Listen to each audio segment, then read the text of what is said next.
A blockchain is a unique and increasingly popular implementation of cryptography. Blockchain technology was developed in 2008 and really came to the public with the release of Bitcoin. It's a decentralized and distributed ledger that uses cryptography to keep data secure and records and verifies transactions between two parties. In this lesson, we'll look at how a blockchain works and some interesting implementations of this newer technology. Bitcoin cryptocurrency is the first prevalent use of a blockchain. The idea is to provide a way for people to make online transactions without the use of a centralized third party, such as a bank. Let's take a closer look at the blockchain and how it works. Each block is a transaction that's stored in a public database, or the chain. The block contains information about the transaction, including time, date, parties involved, and a unique hash that separates it from the other blocks on the chain. Let's look at this blockchain in action. Travis is purchasing something from Craig and needs to send him money. Using his personal secret key and Craig's public key, Travis requests the transaction, which is represented online as a block. The transaction is sent out on a peer-to-peer network that consists of a bunch of computers called nodes. The network verifies the transaction using known algorithms. The transaction is added to the chain, which creates a permanent record that can't be altered or denied. Travis's ownership of the money now transfers to Craig. The entire transaction happens very quickly, usually within a matter of minutes. What makes the blockchain so secure is that every node contains a copy of the ledger.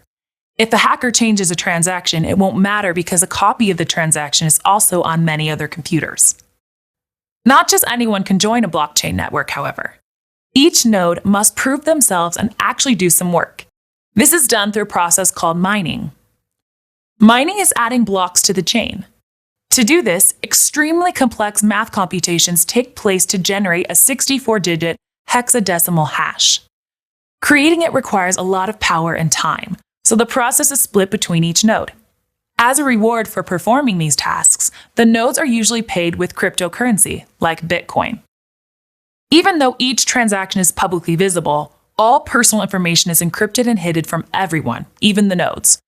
Because it's a shared ledger and every transaction is publicly available, all persons involved can be held accountable for their actions. Sending money isn't the only way blockchain can be used. Some large companies, including Microsoft and IBM, are working to adapt different technologies to the blockchain. Many transactions that currently rely on a paper-based system could benefit from blockchain. For example, car or house titles could be transferred over the blockchain. Because the transactions are transparent, this would create a clear picture of legal ownership. We could also use the blockchain to track the movement of things like food from its origin to the market.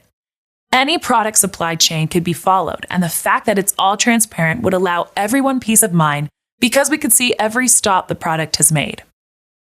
There are many other ways the blockchain could be used, and as the technology becomes more popular, we'll see the blockchain serve many functions.